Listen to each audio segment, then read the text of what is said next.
김태호는 아내 이옥순의 팔순잔치를 준비하며 분주히 움직였습니다. 그는 이미 82의 나이였지만 아내를 위한 특별한 날을 준비하는 데 있어 조금도 게을리하지 않았죠. 경기도의 전통 한정식집은 태호가 일주일 전부터 예약해둔 곳이었습니다. 꽃과 풍선으로 장식된 잔치 장소는 팔순을 맞은 이옥순에게 어울리는 고급스러움이 묻어났습니다. 여기 화분 좀 더 오른쪽으로 옮겨주시겠습니까?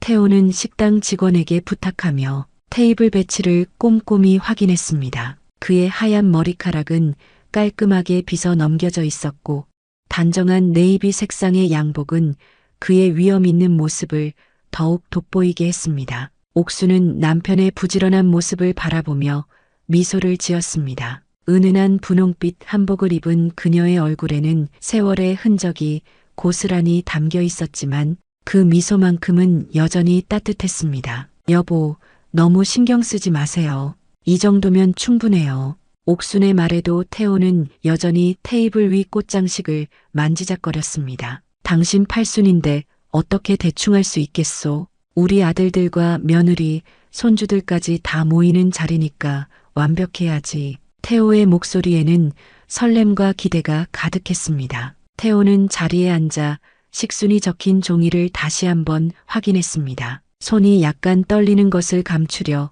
종이를 꾹 누르며 자신을 다독였죠. 옥순이 팔순이니 새 아들 식구가 다 와야지. 특히 큰아들 민재를 생각하자 태호의 얼굴에 뿌듯함이 번졌습니다. 민재는 대기업 임원으로 바쁜 나날을 보냈지만 아버지의 연락에는 항상 먼저 응답하던 믿음직한 아들이었습니다. 물론 요즘은 조금 바빠서 연락이 뜸했지만 어머니의 팔순잔치에는 당연히 올 거라 믿었습니다. 여보, 민재가 오겠죠? 옥순이 남편 곁에 앉으며 물었습니다. 태호의 수중에 들린 종이에는 큰아들 민재의 이름 옆에 축사라고 적혀 있었습니다. 그럼요. 민재가 어떻게 안 와요? 어머니 팔순을 어떻게 빠지겠소? 태호는 확신에 찬 목소리로 대답했습니다. 민재는 내가 믿는 아들이요. 옥수는 남편의 손을 꼭 잡았습니다. 민재가 바빠도 꼭 올 거예요. 걱정 마세요. 잔치 당일 태호와 옥수는 1시간 일찍 도착해 최종 점검을 마쳤습니다. 태호는 현관에서 손님들을 맞이할 준비를 하며 넥타이를 매만졌습니다. 심장이 설레는 듯 약간 빠르게 뛰었지만 그는 침착하게 미소를 지었습니다. 여보, 오늘 정말 아름다워 보여요. 태호는 한복을 입은 아내를 바라보며 진심으로 말했습니다. 80년의 세월이 지났지만 옥수는 여전히 태호의 눈에 가장 아름다운 여인이었습니다. 약속 시간이 다가오자 하객들이 하나둘 도착하기 시작했습니다. 옥순의 친구들과 동네 이웃들 그리고 태호의 오랜 지인들이 축하의 마음을 담아 참석했습니다. 태호는 문 앞에서 모든 손님들에게 정중히 인사하며 안내했습니다. 2시가 되자 작은 아들 민철과 그의 가족이 도착했습니다. 민철은 48살의 나이에도 여전히 소년 같은 웃음을 가진 아들이었습니다. 그의 아내와 고등학생 아들, 중학생 딸까지 모두 정장과 원피스를 차려입고 왔습니다. 아버지, 어머니, 팔순 축하드립니다. 민철은 2팔 가득 선물을 안고 환하게 웃었습니다. 곧이어 막내 민수와 그의 가족도 도착했습니다. 45살의 민수는 항상 조용하고 침착한 성격이었지만 오늘만큼은 어머니의 팔순을 축하하는 마음에 얼굴 가득 미소를 머금고 있었습니다. 태호는 2 아들과 가족들을 반갑게 맞이하며 테이블로 안내했습니다. 하지만 그의 눈은 자꾸만 입구 쪽으로 향했습니다. 큰아들 민재와 그의 가족은 아직 모습을 드러내지 않았기 때문입니다. 시간은 어느덧 2시 30분. 잔치는 시작되었지만 민재의 모습은 보이지 않았습니다. 태호는 시계를 보며 중얼거렸습니다. 늦나? 길이 막혔나 보네. 옥수는 남편의 팔을 가볍게 두드리며 위로했습니다. 괜찮아요. 곧 올 거예요. 하지만 잔치가 진행될수록 태호의 얼굴은 점점 굳어갔습니다. 잔치는 예정대로 진행되고 있었지만 태호의 마음은 여전히 입구에 머물러 있었습니다. 3시가 되어도 민재는 오지 않았고 태호는 결국 휴대폰을 꺼내 민재에게 전화를 걸기로 결심했습니다. 잔치장 밖으로 나가 조용한 곳을 찾아 전화를 걸자 몇 번의 신호음 후 민재의 목소리가 들렸습니다. 네, 아버지. 민재의 목소리는 놀랍도록 태연했습니다. 태호는 목구멍까지 차오르는 불안감을 누르며 물었습니다. 민재야, 어디에 있니?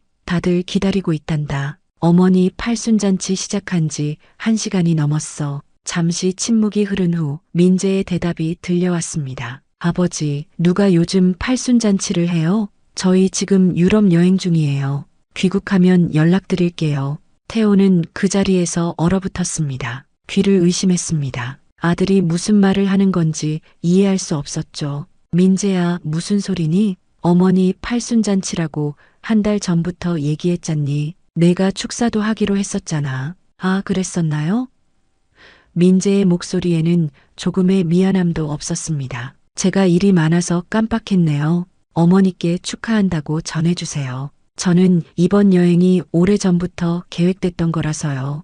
태호의 손이 떨렸습니다. 수화기를 든 손에 힘이 들어가 마디가 하얗게 변했습니다. 그의 가슴 속에서는 분노와 실망감이 파도처럼 밀려왔습니다. 믿었던 큰아들, 항상 의지하던 민재가 어머니의 소중한 나를 이렇게 가볍게 여긴다는 사실이 그를 충격에 빠뜨렸습니다. 알았다. 태호는 그렇게 짧게 말한 뒤 전화를 끊었습니다. 더 이상 말을 이어갈 기력이 없었습니다. 평생 단 한 번뿐인 아내의 팔순잔치, 그날의 의미를 아들은 전혀 이해하지 못하고 있었습니다. 잔치장으로 돌아가는 태호의 발걸음은 무거웠습니다. 등이 조금 더 구부러진 듯했고 얼굴에는 깊은 실망감이 드리워져 있었죠. 옥수는 남편의 표정을 보자마자 무슨 일이 있었는지 직감했습니다. 민재가 안 오는 거예요? 옥순이 조용히 물었습니다. 태호는 아내의 눈을 마주보지 못했습니다. 유럽 여행 중이래. 축하한다고 전해달래. 옥순의 얼굴에 순간적으로 실망감이 스쳤지만 곧 미소를 되찾았습니다. 괜찮아요, 여보. 바빠서 그랬겠지. 민철이와 민수도 왔으니 즐겁게 보내요. 하지만 태호는 아내의 눈에 비친 슬픔을 놓치지 않았습니다. 옥수는 아무렇지 않은 척하고 있었지만 80년을 함께한 부부 사이에 거짓은 통하지 않았습니다. 태호는 아내의 손을 꼭 잡았습니다. 미안하오, 옥순아. 잔치는 계속되었습니다. 민철과 민수가 나서서 축사를 했고 옥순의 친구들이 노래를 불러 분위기를 띄웠습니다. 겉으로 보기에는 모두가 즐거운 시간을 보내는 듯 했지만 태호의 마음속에는 분노의 씨앗이 자라고 있었습니다. 아버지, 민재 형은 안 오나요? 민수가 조심스럽게 물었습니다. 태호는 쓴웃음을 지었습니다. 유럽 여행 중이래. 민수와 민철은 놀란 표정으로 서로를 바라보았습니다. 그들도 형이 어머니의 팔순잔치를 그냥 지나칠 거라고는 생각하지 못했던 것입니다. 아버지, 형이 그럴 리가 없는데. 민철이 믿기지 않는다는 듯 중얼거렸습니다. 태호는 아들들에게 더 이상 말하지 않았습니다. 오늘은 옥순의 날이었고 그녀의 기쁨을 망치고 싶지 않았기 때문입니다. 그는 억지로 미소를 지으며 잔치에 참여했지만 그의 마음은 이미 다른 곳에 가 있었습니다. 잔치가 끝나갈 무렵 태호는 문득 깨달았습니다. 지금껏 큰아들 민재를 무조건적으로 신뢰했던 자신의 모습이 우스워 보였습니다. 민재의 태도는 단순한 실수가 아니었습니다. 그것은 가족에 대한 존중의 부재였고 부모의 마음을 헤아리지 못하는 무심함이었습니다. 집으로 돌아오는 차 안에서 태호와 옥순은 대부분 침묵을 지켰습니다. 가끔 옥순이 잔치에 대한 이야기를 꺼내면 태호는 짧게 대답할 뿐이었죠. 그의 마음속에서는 계속해서 민재의 말이 맴돌았습니다. 누가 요즘 팔순잔치를 해요? 아들의 그 한마디가 태호의 가슴에 깊은 상처를 남겼습니다. 평생 아들에게 최선을 다했던 부모의 마음을 민재는 전혀 이해하지 못하고 있었습니다. 태호는 창밖으로 흐르는 풍경을 바라보며 깊은 한숨을 내쉬었습니다. 집에 도착해 현관문을 열 때까지도 태호의 마음은 무거웠습니다. 옥수는 남편의 상태를 걱정스럽게 바라보았지만 아무 말도 하지 않았습니다. 서로의 마음을 알기에 굳이 말로 표현할 필요가 없었습니다. 태호는 거실 소파에 천천히 앉았습니다. 오늘의 실망감이 그의 몸을 더욱 무겁게 만든 것 같았습니다. 그는 창밖을 바라보며 깊은 생각에 잠겼습니다. 민재가 언제부터 이렇게 변했는지, 자신이 놓친 것은 없었는지 곰곰이 생각했습니다. 하지만 아무리 생각해도 이해할 수 없었습니다. 어머니의 팔순잔치가 그렇게 중요하지 않은 일이었나요? 거실 소파에 앉은 태호의 손은 가늘게 떨리고 있었습니다. 창밖으로 보이는 저녁 노을이 그의 얼굴을 붉게 물들였지만 그의 눈빛은 어둡고 무거웠습니다. 오랜 시간 침묵을 지키던 태호의 귓가에 옥순의 부드러운 발걸음 소리가 들렸습니다. 옥순은 남편 곁에 조용히 앉아 그의 어깨를 부드럽게 토닥였습니다. 여보, 너무 마음 쓰지 마세요. 민재도 나름 이유가 있었을 거예요. 태호는 천천히 고개를 들어 아내를 바라보았습니다. 그의 눈에는 실망과 분노가 뒤섞여 있었죠. 팔순이 뭔데? 태호의 목소리가 떨렸습니다. 어머니 인생에서 이런 날이 또 있겠어? 태호의 손이 무의식적으로 주먹을 쥐었다 폈다 반복했습니다. 마음속에서는 내가 믿었던 아들이 날 이렇게 배신하다니라는 생각이 끊임없이 맴돌았습니다. 큰아들 민재는 항상 그의 자랑이었습니다. 공부도 잘했고 사회적으로도 성공했으며 무엇보다 부모에게 공손하고 효도하는 아들이라고 생각했습니다. 하지만 오늘 그 믿음이 산산조각 났습니다. 여보, 민재가 바빠서 그런 거예요. 요즘 젊은 사람들은 우리와 생각이 다르잖아요.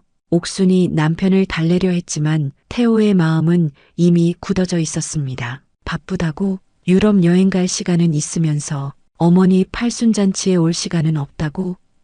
태호의 목소리가 높아졌습니다. 그는 평소 감정을 드러내지 않는 사람이었지만 지금은 억누를 수 없는 분노가 치밀어 올랐습니다. 옥수는 남편의 손을 꼭 잡았습니다. 그녀도 마음이 아팠지만 태호를 진정시키고 싶었습니다. 여보, 혈압 올라가요. 진정하세요. 태호는 깊은 숨을 내쉬었습니다. 아내의 걱정하는 눈빛이 그를 조금 진정시켰지만 마음속 상처는 쉽게 치유되지 않았습니다. 민재가 어떻게 그럴 수 있는지 이해가 안 돼. 우리가 그 녀석을 키우면서 이런 대접을 받으려고 했던 게 아닌데. 태호는 천천히 일어나 서재로 향했습니다. 그의 발걸음은 무거웠고 어깨는 평소보다 더 구부정해 보였습니다. 서재에 들어간 태호는 오래된 가죽 의자에 앉아 책상 서랍을 열었습니다. 그 안에는 가족사진 앨범이 있었습니다. 앨범을 펼치자 젊은 시절의 태호와 옥순 그리고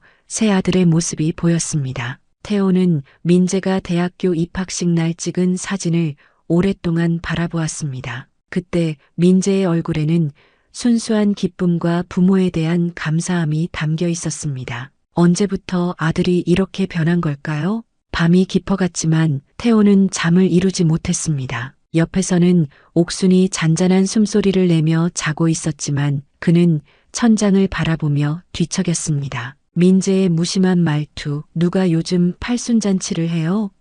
가 계속해서 그의 귓가에 맴돌았습니다. 새벽녘 태호는 조용히 침대에서 일어나 거실로 나왔습니다. 창밖으로 보이는 어스름한 도시의 풍경이 그의 마음처럼 침울해 보였습니다. 소파에 앉은 그는 인생의 마지막 순간들을 어떻게 보내야 할지 깊이 생각했습니다. 태호는 평생 정직하게 일하고 돈을 모아 새 아들에게 좋은 교육을 시켰습니다. 그들이 각자의 자리에서 성공하는 모습을 보는 것이 그의 가장 큰 기쁨이었습니다. 특히 큰아들 민재에게는 많은 기대를 걸었고 그 기대에 민재는 부응했습니다. 좋은 대학을 나와 대기업에 취직했고 지금은 임원 자리에 올랐습니다. 하지만 이제 태호는 의문이 들었습니다. 민재의 성공이 과연 무엇을 의미하는 걸까요? 물질적인 풍요로움만 얻고 가족의 소중함, 부모에 대한 존경과 감사를 잃어버렸다면 그것이 진정한 성공일까요? 아침이 밝아오자 태호는 결심했습니다. 더 이상 민재에게 실망하지 않기로, 그리고 자신의 재산에 대한 계획을 바꾸기로 결심했습니다. 아침 식사 후 태호는 서재로 들어가 책상에 앉았습니다. 그는 서랍에서 유산 관련 서류를 꺼냈습니다. 몇 달 전에 작성한 이 서류에는 서울의 아파트 2채, 지방의 토지, 그리고 평생 모은 저축을 세 아들에게 공평하게 나누어 주겠다는 내용이 담겨 있었습니다. 태호는 서류를 천천히 읽어 내려갔습니다. 각 아들의 이름 옆에 할당된 재산 목록이 빼곡히 적혀 있었습니다. 그중 민재의 이름 옆에 적힌 서울 강남의 아파트를 보자 태호의 눈빛이 달라졌습니다. 이 녀석에게 뭘 주겠나? 태호는 서류를 덮고 깊은 숨을 내쉬었습니다. 그리고 전화기를 들어 오랜 친구이자 변호사인 정 변호사에게 전화를 걸었습니다. 여보세요, 정 변호사님? 태호의 목소리는 단호했습니다. 유언장을 바꾸고 싶습니다. 전화기 너머로 정 변호사의 놀란 목소리가 들렸습니다. 태호 씨, 무슨 일이 있으셨나요? 얼마 전에 다 정리하지 않았습니까? 일이 좀 생겼네요. 오늘 시간 되십니까? 직접 뵙고 말씀드리고 싶습니다. 정 변호사는 잠시 침묵 후 대답했습니다. 네, 오후 3시에 사무실로 오세요. 태호는 전화를 끊고 창밖을 바라보았습니다. 그의 눈가에는 아들에 대한 실망감이 서려 있었지만 동시에 새로운 결심으로 인한 단호함도 깃들어 있었습니다. 이제 그는 평생 모은 재산을 어떻게 처리할지 명확한 계획을 세웠습니다. 오후 3시 태호는 정 변호사의 사무실 앞에 도착했습니다. 단정한 옷차림으로 문을 두드리기 전 잠시 숨을 고르고 자신의 결심을 다졌습니다. 사무실 안으로 들어서자 정 변호사가 반갑게 맞이했습니다. 태호 씨, 오랜만입니다. 편찮으신 데는 없으십니까?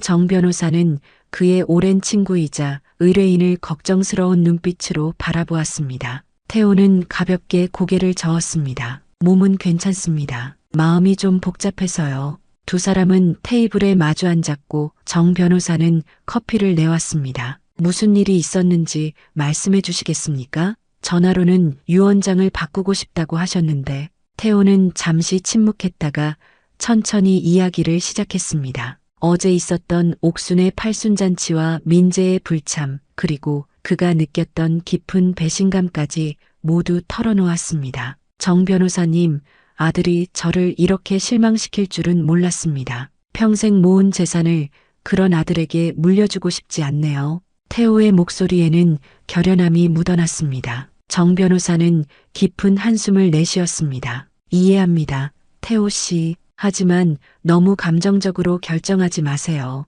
이런 결정은 신중해야 합니다. 충분히 생각했습니다. 민재의 몫이었던 모든 재산을 기부하려고 합니다. 민철이와 민수의 몫은 그대로 두고요. 태호의 눈빛은 흔들림이 없었습니다. 정 변호사는 잠시 생각에 잠겼다가 고개를 끄덕였습니다. 알겠습니다. 새 유언장을 작성해 드리겠습니다. 기부처는 어디로 하시겠습니까? 지역 병원과 고아원 그리고 장학재단으로 나누고 싶습니다. 자세한 비율은 제가 메모해 왔습니다. 태호는 가방에서 종이 한 장을 꺼내 정 변호사에게 건넸습니다. 정 변호사는 메모를 받아들고 꼼꼼히 검토했습니다. 모든 것이 법적으로 문제없게 준비하겠습니다. 일주일 내로 서류가 준비될 겁니다. 태호는 고개를 끄덕였습니다. 감사합니다. 그리고 민재에게는 아직 알리지 말아주세요. 적절한 시기에 제가 직접 말하겠습니다. 사무실을 나서는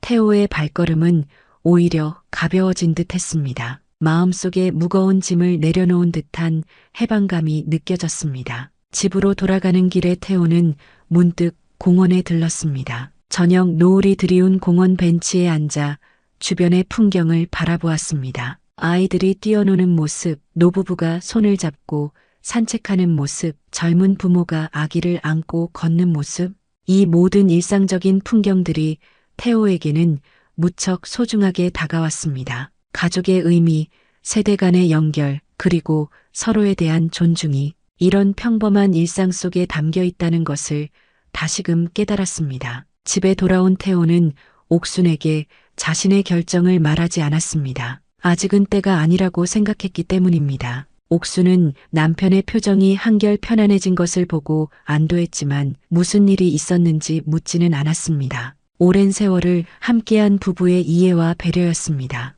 이틀 후 태호는 민철과 민수에게 전화를 걸어 주말에 집으로 오라고 했습니다. 민재에게는 아직 연락하지 않았습니다. 하지만 운명이란 것은 참 아이러니하게도 바로 그날 저녁 민재에게서 전화가 왔습니다. 아버지, 저 민재예요. 유럽 여행 잘 다녀왔습니다. 민재의 목소리는 평소와 다름없이 밝고 자신감 넘쳤습니다. 태호는 잠시 말을 잇지 못했습니다. 아들의 목소리를 듣자 다시 분노가 치밀어 올랐기 때문입니다. 하지만 그는 침착함을 유지했습니다. 그래, 잘 다녀왔구나. 어머니 팔순잔치는 잘하셨어요? 제가 못 가서 정말 미안해요. 다음에 제가 어머니 모시고 좋은 데 가겠습니다. 민재의 말에는 진정한 미안함이 느껴지지 않았습니다. 태호는 깊은 숨을 내쉬었습니다. 민재야, 이번 주말에 집으로 와라. 민철이와 민수도 올 거다. 중요한 얘기가 있어. 민재는 잠시 망설이는 듯 했지만 곧 대답했습니다. 네, 알겠습니다. 토요일에 가겠습니다. 전화를 끊은 태호는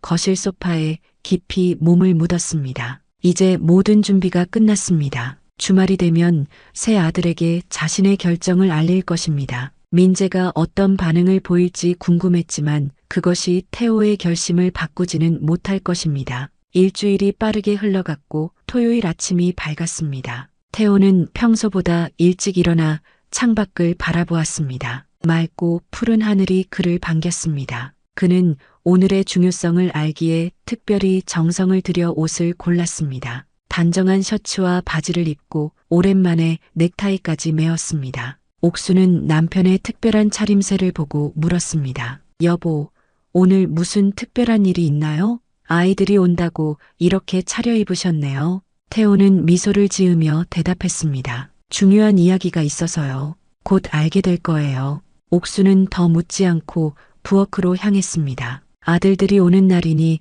특별한 음식을 준비해야 했습니다. 태호는 아내의 뒷모습을 바라보며 마음속으로 다짐했습니다. 이것은 옥순이를 위한 결정이기도 해. 정오가 되자 가장 먼저 민철이 가족과 함께 도착했습니다. 민철은 항상 시간을 잘 지키는 사람이었습니다. 그의 아내와 두 아이들이 따라 들어오며 집안에 활기를 불어넣었습니다. 아버지, 어머니 안녕하세요. 민철은 공손히 인사하며 부모님께 선물 봉투를 건넸습니다. 별거 아니지만 어머니가 좋아하시는 홍삼이에요. 태호는 환하게 웃으며 민철의 어깨를 두드렸습니다. 고맙다, 민철아. 어서 들어와 앉거라. 옥수는 손자 손녀를 반갑게 안아주며 거실로 안내했습니다. 얘들아, 할머니가 너희 좋아하는 과자 준비해뒀단다. 10분 후 막내 민수와 그의 가족도 도착했습니다. 민수의 아내는 손에 큰 과일 바구니를 들고 있었고 초등학생인 아들은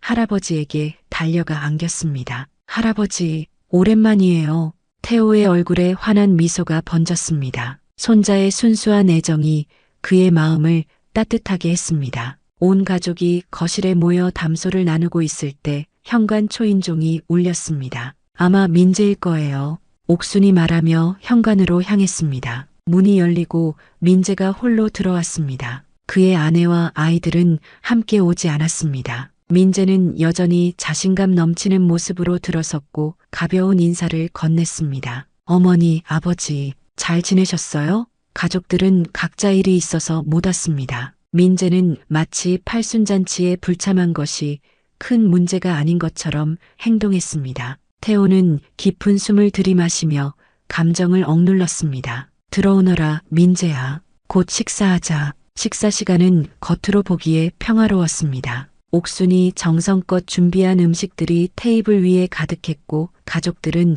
맛있게 먹으며 일상적인 대화를 나눴습니다. 하지만 태호의 눈빛은 무언가 깊은 생각에 잠겨 있었고 민재를 바라볼 때면 그의 눈에 서늘함이 스쳤습니다. 식사가 끝나고 아이들이 방으로 놀러간 후 태호는 조용히 목소리를 높였습니다. 다들 거실로 모이자. 할 이야기가 있다. 가족들이 의아한 표정으로 거실에 모였습니다. 태호는 소파 중앙에 앉아 잠시 침묵했다가 입을 열었습니다. 내가 오늘 너희를 부른 이유는 중요한 결정을 내렸기 때문이다. 태호의 목소리는 단호했습니다. 정 변호사가 곧 도착할 거야. 내 유언장에 변화가 있다. 세 아들은 놀란 표정으로 서로를 바라보았습니다. 옥순도 의아한 눈빛으로 남편을 쳐다보았습니다. 이 결정에 대해 미리 들은 바가 없었기 때문입니다. 아버지, 갑자기 무슨 말씀이세요?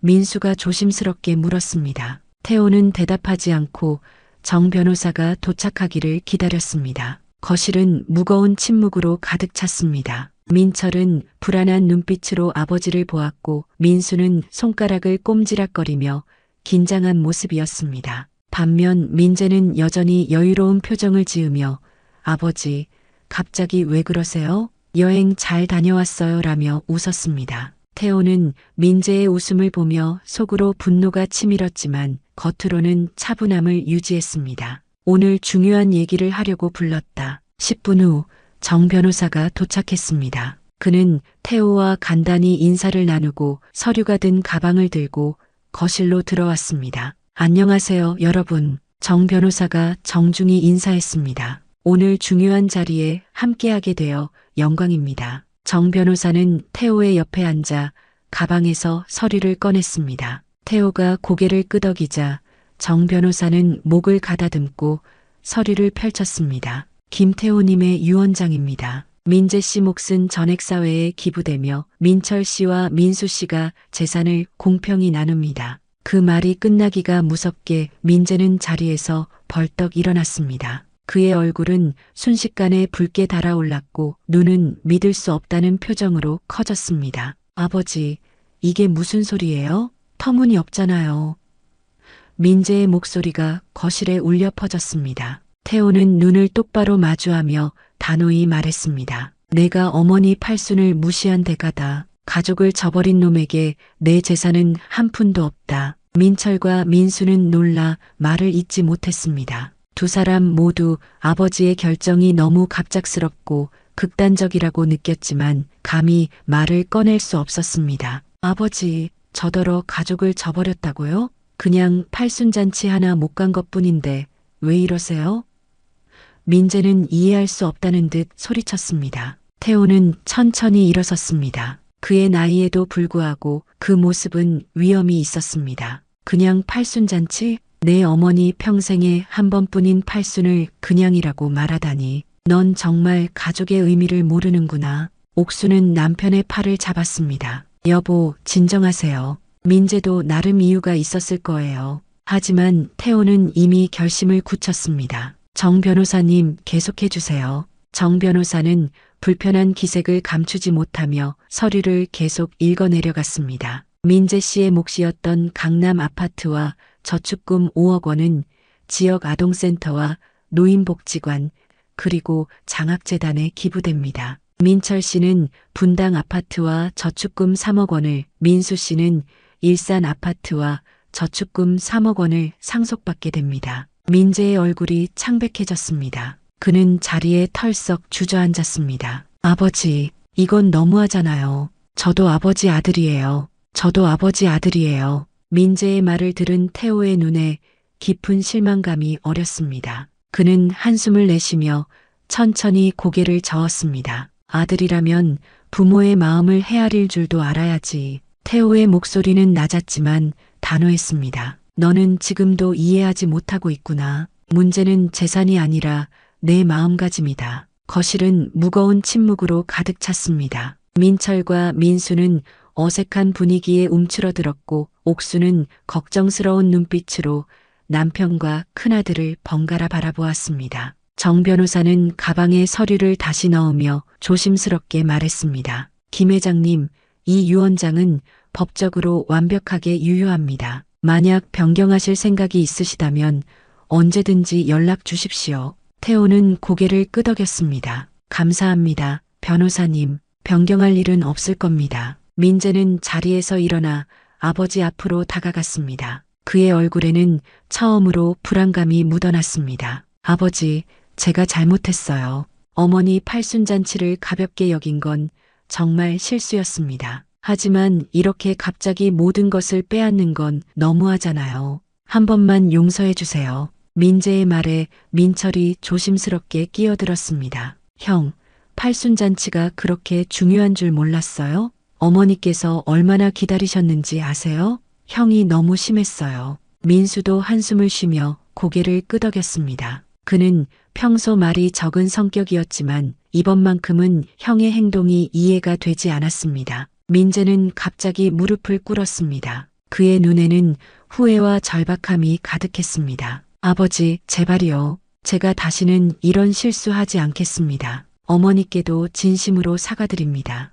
태호는 잠시 아들을 바라보았습니다. 그의 눈빛은 복잡한 감정으로 가득했습니다. 분노와 실망, 그리고 이제는 약간의 연민까지 섞여 있었습니다. 하지만 그의 결심은 변하지 않았습니다. 내가 한 일을 아직도 모르겠나? 어머니 마음에 못을 박았어. 태호의 목소리는 떨렸습니다. 이건 단순한 실수가 아니라 내 진심이 드러난 순간이었다. 지금 내가 후회하는 것도 재산을 잃게 되어서지 진정으로 어머니의 마음을 아파해서가 아니지. 민재는 고개를 숙였습니다. 그냥 바빠서 의도한 게 아니었어요. 하지만 그의 변명은 점점 설득력을 잃어갔고 목소리도 작아졌습니다. 태호의 눈빛은 그의 말이 진실이 아님을 꿰뚫어 보는 듯 했습니다. 옥순이 민재에게 다가가 그의 어깨를 토닥였습니다. 민재야, 어머니는 괜찮단다. 하지만 내가 좀 더 가족을 소중히 여겼으면 좋겠구나.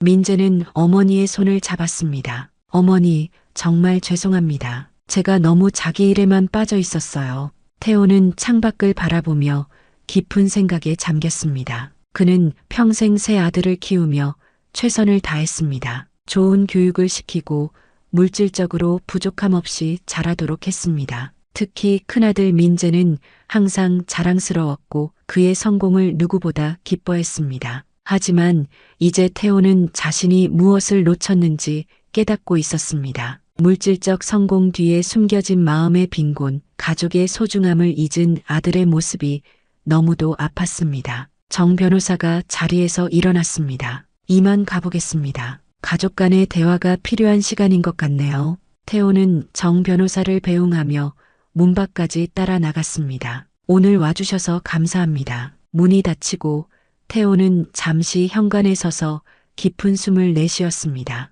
그는 지팡이의 의지에 천천히 거실로 돌아왔습니다. 거실에는 어색한 침묵이 감돌고 있었습니다. 민철과 민수는 소파에 앉아 있었고 민재는 여전히 무릎을 꿇은 채로 있었습니다. 태호는 천천히 자리에 앉았습니다. 오늘 더 이상 할 이야기는 없다. 모두 집으로 돌아가거라. 민철의 아내가 조심스럽게 다가와 말했습니다. 아버님, 저희가 점심 설거지라도 도와드릴게요. 태호는 고개를 저었습니다. 괜찮다. 그냥 돌아가거라. 가족들은 하나둘씩 일어나 집을 나섰습니다. 민철과 민수는 아버지께 공손히 인사드리고 가족들을 데리고 떠났습니다. 민재만이 마지막까지 망설이다가 결국 혼자 집을 나섰습니다. 집이 조용해지자 태호는 깊은 한숨을 내쉬었습니다. 옥순이 그의 곁에 앉아 손을 잡았습니다. 여보, 괜찮으세요? 너무 극단적인 결정이 아닐까요? 태호는 아내의 눈을 바라보았습니다. 내가 옳은 결정을 했는지는 모르겠소. 하지만 민재에게 이런 교훈이 필요한 것 같았어. 옥수는 잠시 생각에 잠겼다가 조용히 말했습니다. 민재도 언젠가는 깨달을 거예요. 하지만 너무 강하게 나가면 오히려 가족 간의 관계가 돌이킬 수 없게 될까봐 걱정이네요. 태호는 창밖으로 저물어가는 태양을 바라보았습니다. 가족이라는 건 단순히 피로 이어진 관계가 아니라 서로에 대한 존중과 사랑으로 유지되는 거요. 민재가 그것을 깨달았으면 좋겠소. 이틀 후 태호는 정 변호사와 함께 지역 병원을 방문했습니다. 그의 기부금으로 구입될 의료 장비에 대한 설명을 듣기 위해서였습니다. 병원장은 태호를 환대하며 감사의 마음을 전했습니다. 김 회장님 덕분에 많은 환자들이 더 나은 치료를 받을 수 있게 되었습니다. 정말 감사합니다. 태호는 미소를 지으며 고개를 끄덕였습니다. 그의 마음속에는 여전히 민재에 대한 걱정이 있었지만 이렇게 자신의 재산이 의미 있게 사용된다는 사실에 위안을 얻었습니다. 그날 저녁 태호와 옥순이 조용히 저녁 식사를 하고 있을 때 초인종이 울렸습니다. 문을 열자 민재가 서 있었습니다. 그의 얼굴은 피곤해 보였고 눈은 붉어져 있었습니다. 아버지, 어머니, 잠시 이야기 좀 나눌 수 있을까요? 태호는 잠시 민재를 바라보았습니다. 아들의 피곤한 얼굴과 붉어진 눈이 마음에 걸렸지만 쉽게 마음을 내주고 싶지는 않았습니다. 그는 문을 더 열어 민재를 안으로 들였습니다. 들어오너라. 태호의 목소리는 여전히 차분했습니다. 민재는 조심스럽게 집 안으로 들어왔습니다. 평소에 자신감 넘치는 모습은 온데간데 없고 어깨가 처진 채 고개를 숙이고 있었습니다. 옥수는 주방에서 나와 아들을 반겼습니다. 민재야, 밥 먹었니? 뭐라도 차려줄까? 민재는 고개를 저었습니다. 괜찮아요, 어머니. 저는 그냥 이야기하러 왔습니다. 세 사람은 거실로 자리를 옮겼습니다. 민재는 부모님 맞은편 소파에 앉았고 태호와 옥수는 나란히 앉았습니다. 잠시 어색한 침묵이 흘렀습니다. 민재가 먼저 입을 열었습니다. 아버지, 제가 정말 큰 실수를 했어요. 어머니 팔순잔치에 참석하지 않은 것, 그리고 그것을 가볍게 여긴 것, 모두 제 잘못입니다. 태호는 말없이 아들을 바라보았습니다. 그의 눈빛은 여전히 냉정했습니다. 아들의 진심을 확인하고 싶은 마음이 있었지만 그 마음을 쉽게 내보이지 않았습니다. 민재는 계속해서 말을 이어갔습니다. 이틀 동안 많이 생각했어요. 제가 왜 그렇게 행동했는지, 제가 얼마나 이기적이었는지. 그의 목소리가 흔들렸습니다. 민재는 손수건을 꺼내 눈가를 닦았습니다. 사실 저는 그동안 성공과 출세에만 집중하며 살았습니다. 회사에서 인정받는 것, 더 많은 돈을 버는 것, 더 높은 자리에 오르는 것, 그런 것들만 중요하게 생각했죠. 태호는 조용히 듣고 있었습니다. 아들의 이런 모습은 처음 보는 것 같았습니다. 항상 자신감에 차 있던 민재가 이렇게 솔직하게 자신의 마음을 드러내는 것이 낯설었습니다. 그러다 보니 가장 소중한 것을 잊어버렸어요. 가족의 의미를, 부모님의 마음을. 민재의 목소리가 점점 작아졌습니다. 어머니 팔순잔치가 얼마나 중요한지, 제가 참석하지 않으면 부모님께서 얼마나 상처받으실지 그런 생각을 전혀 하지 못했습니다. 옥수는 아들을 안쓰러운 눈빛으로 바라보았습니다. 그녀는 말없이 민재에게 다가가 그의 손을 잡아주었습니다. 민재야, 괜찮아. 어머니는 이미 다 용서했단다. 태호는 여전히 침묵을 지키고 있었습니다.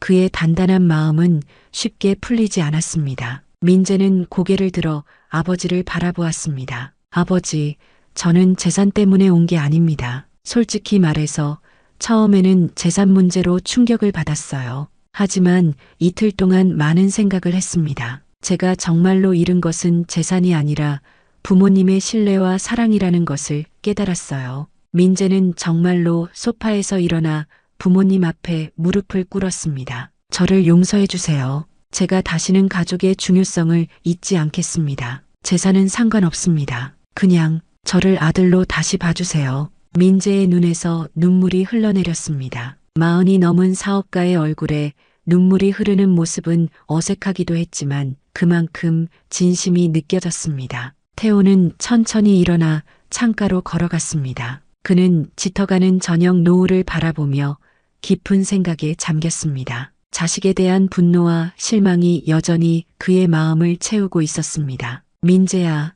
태호가 마침내 입을 열었습니다. 내가 지금 하는 말이 재산 때문인지 진정한 후회에서 나온 것인지 나는 확신할 수 없다. 민재는 고개를 숙인 채 대답했습니다. 이해합니다, 아버지. 제 말을 믿지 않으시는 것도 당연합니다. 하지만 시간이 걸리더라도 제 진심을 보여드리고 싶습니다. 태호는 천천히 민재에게 다가왔습니다. 일어나라, 민재야. 무릎 꿇는 것으로 해결될 문제가 아니다. 민재가 일어나자 태호는 그를 똑바로 바라보았습니다. 그의 눈빛은 차갑고 단호했습니다. 오늘 온 진짜 이유가 뭐냐? 재산 때문이 아니라고? 그렇다면 왜 내가 재산을 기부하겠다고 했을 때 그렇게 놀랐던 거지? 민재는 말문이 막혔습니다. 그의 얼굴이 붉어졌습니다. 태호는 계속해서 말했습니다. 내가 어머니 팔순잔치를 외면했을 때 그것은 단순한 실수가 아니었다. 그것은 내 마음속에 있는 진짜 모습이 드러난 순간이었어. 가족보다 자신의 즐거움을, 어머니의 소중한 날보다 여행을 선택한 내 모습이. 옥순이 남편의 팔을 잡았습니다. 여보, 너무 심하게 말하지 마세요. 태호는 아내를 진정시키듯 손을 살짝 들었습니다. 옥순아, 이건 민재가 들어야 할 말이야. 그는 다시 민재를 향해 말했습니다. 유원장은 그대로다. 너의 몫은 사회에 기부될 것이다. 그것이 내 최종 결정이다. 민재의 얼굴에서 희망이 사라졌습니다. 아버지, 정말 저를 용서해 주실 수 없나요? 태호는 고개를 저었습니다. 용서는 했다. 하지만 그것이 내 결정을 바꾸진 않는다. 내가 한 행동에는 결과가 따르는 법이야. 그 결과를 받아들이는 것도 성인으로서의 책임이다. 민재는 말없이 고개를 숙였습니다. 그의 어깨가 처졌고 눈에서는 눈물이 흘러내렸습니다. 이제 돌아가거라. 태호가 말했습니다. 내 가족에게도 내 결정을 전해라. 민재는 천천히 무거운 발걸음으로 일어섰습니다. 그는 마지막으로 부모님을 바라보았지만 더 이상 할 말을 찾지 못했습니다. 옥수는 아들을 안아주려 했지만 민재는 고개를 저으며 집을 나섰습니다. 문이 닫히자 옥수는 남편을 바라보았습니다. 여보, 너무 가혹하지 않나요? 민재가 정말 반성하는 것 같은데. 태호는 깊은 한숨을 내쉬었습니다. 나도 가혹하게 대하고 싶지 않아. 하지만 민재는 이런 교훈이 필요해. 그가 진정으로 깨달을 수 있도록. 그날 밤 태호는 잠을 이루지 못했습니다. 아들의 슬픈 눈빛이 그의 마음에 무거운 짐으로 남아 있었지만 그는 자신의 결정이 옳다고 믿었습니다. 때로는 가장 엄격한 사랑이 가장 깊은 사랑일 수 있다는 것을 알고 있었습니다. 일주일 후 태호와 옥수는 거실 테이블에 기부 서류를 펼쳐놓고 최종 검토를 하고 있었습니다. 창문으로 들어오는 아침 햇살이 서류 위에 부드럽게 내리쬐었습니다. 태호는 안경을 쓰고 꼼꼼히 내용을 살펴보았습니다. 여기 지역 병원에는 소아과 병동 신설 비용으로 3억 원, 의료 장비 구입에 2억 원. 태호는 손가락으로 서류의 항목을 짚으며 읽어 내려갔습니다. 고아원 시설 개선에 2억 원, 장학재단에 3억 원. 모두 맞는 것 같군요. 옥수는 남편 옆에 앉아 서류를 함께 보고 있었습니다. 그녀의 얼굴에는 잔잔한 미소가 맴돌았지만 눈빛에는 아직 아들에 대한 걱정이 남아 있었습니다. 여보, 정말 이대로 진행하실 건가요? 옥순이 조심스럽게 물었습니다. 태호는 안경을 벗고 깊은 숨을 내쉬었습니다. 네, 이미 결정한 일이요. 민재의 몫은 모두 사회에 환원될 거요. 옥수는 잠시 생각에 잠겼다가 남편의 손을 꼭 잡았습니다. 당신이 옳았어요. 민재도 언젠가 깨닫겠지. 태호는 아내의 손을 마주 잡으며 고개를 끄덕였습니다. 그는 창밖으로 시선을 돌려 멀리 보이는 도시의 풍경을 바라보았습니다. 석양이 건물들 사이로 붉게 물들어가고 있었습니다. 가족은 마음으로 이어지는 거야. 민재가 그걸 몰랐어. 태호가 담담하게 말했습니다. 그의 목소리에는 분노보다는 깊은 안타까움이 묻어났습니다. 옥수는 고개를 끄덕이며 한숨을 내쉬었습니다. 민재가 너무 성공에만 집중하다 보니 정작 중요한 걸 놓친 것 같아요. 우리가 어떻게 키웠는데 사람은 때로 잃어봐야 소중함을 알게 된다오. 태호가 말했습니다. 민재가 지금은 이해하지 못하더라도 언젠가는 이 경험이 그에게 중요한 깨달음이 될 거요. 서류에 마지막 서명을 한 후 태호는 봉투에 넣어 탁자 위에 올려두었습니다. 내일 정 변호사가 와서 가져갈 것입니다. 이제 결정은 번복할 수 없게 되었습니다. 한편 그 시각 민재의 집, 민재는 서재에 홀로 앉아 있었습니다. 책상 위에는 술병 하나와 어머니의 사진이 놓여 있었습니다. 사진 속 옥수는 환하게 웃고 있었습니다. 그것은 몇 년 전 가족 모임에서 찍은 사진이었습니다. 민재는 사진을 바라보며 술잔을 비웠습니다. 그의 눈은 술 기운 때문인지 후회 때문인지 붉게 충혈되어 있었습니다. 어머니, 민재는 사진을 향해 중얼거렸습니다. 내가 왜 그랬을까? 그는 손으로 얼굴을 감쌌습니다. 어깨가 떨리기 시작했고 이내 눈물이 그의 뺨을 타고 흘러내렸습니다. 성공한 사업가, 항상 자신감에 차있던 그의 모습은 찾아볼 수 없었습니다. 이제 그곳에는 후회와 자책으로 가득 찬 한 아들만이 있었습니다.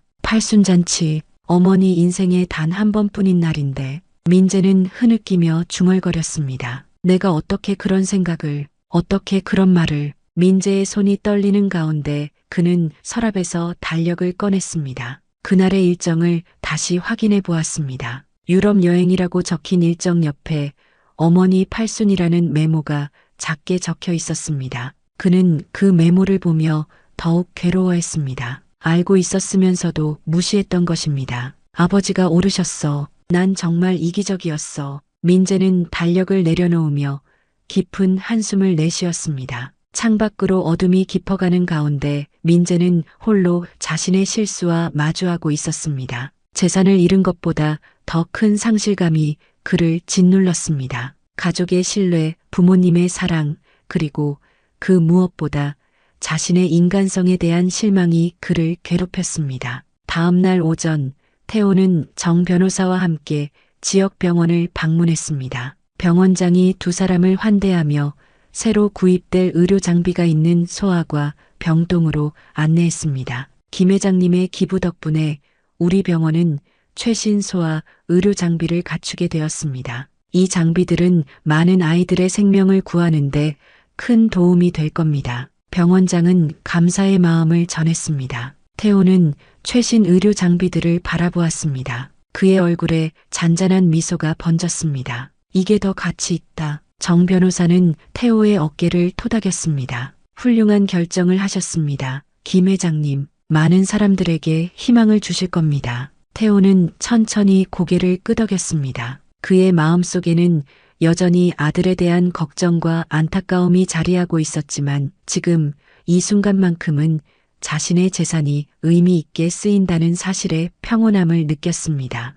그들이 다음으로 방문한 곳은 지역 고아원이었습니다. 기부금으로 개선될 시설들을 둘러보는 동안 아이들이 태호에게 다가와 인사를 건넸습니다. 한 어린 소녀가 태호에게 직접 그린 그림을 선물했습니다. 할아버지, 감사합니다. 소녀는 수줍게 말했습니다. 태호는 그림을 받아들며 소녀의 머리를 부드럽게 쓰다듬었습니다. 그의 눈가에 잠시 눈물이 맺혔다가 사라졌습니다. 이것이 진정한 유산이라는 생각이 그의 마음을 채웠습니다. 마지막으로 그들은 장학재단을 방문했습니다. 재단 이사장은 태호의 기부로 인해 더 많은 학생들이 교육 기회를 얻게 될 것이라고 설명했습니다. 김 회장님의 기부금으로 매년 10명의 학생들에게 대학 전액 장학금을 지원할 수 있게 되었습니다. 이것은 정말 큰 도움입니다. 태호는 고개를 끄덕이며 만족스럽게 미소 지었습니다. 그는 자신의 결정이 옳았다고 확신했습니다. 그의 재산은 이제 많은 사람들에게 희망과 기회를 주게 될 것입니다. 집으로 돌아가는 차 안에서 태호는 창밖을 바라보며 생각에 잠겼습니다. 인생의 황혼기에 그는 자신의 유산에 대해 다시 한번 생각해 보게 되었습니다. 물질적인 것들은 결국 사라지지만 다른 사람들의 삶에 남긴 영향력은 오래도록 지속될 것입니다. 정 변호사님, 태호가 조용히 말했습니다. 오늘 정말 좋은 일을 했다고 생각합니다. 정 변호사는 미소 지으며 고개를 끄덕였습니다. 네, 그렇습니다. 김 회장님의 결정은 많은 사람들에게 축복이 될 것입니다. 집에 도착하자 옥순이 현관에서 기다리고 있었습니다. 태호는 오늘 있었던 일들을 아내에게 모두 이야기해 주었습니다. 옥순은 남편의 말을 들으며 따뜻한 미소를 지었습니다. 여보, 정말 좋은 일을 하셨네요. 우리 재산이 이렇게 의미 있게 쓰이다니 기쁘네요. 태호는 아내의 손을 잡으며 고개를 끄덕였습니다. 그래요, 옥순아. 이것이 진정한 유산이라고 생각해요. 두 사람은 함께 창밖을 바라보았습니다. 태양이 서서히 지평선 너머로 사라지며 하늘을 아름다운 색으로 물들이고 있었습니다. 그들의 인생도 황혼을 향해 가고 있었지만 그 석양은 그 어느 때보다 아름다웠습니다.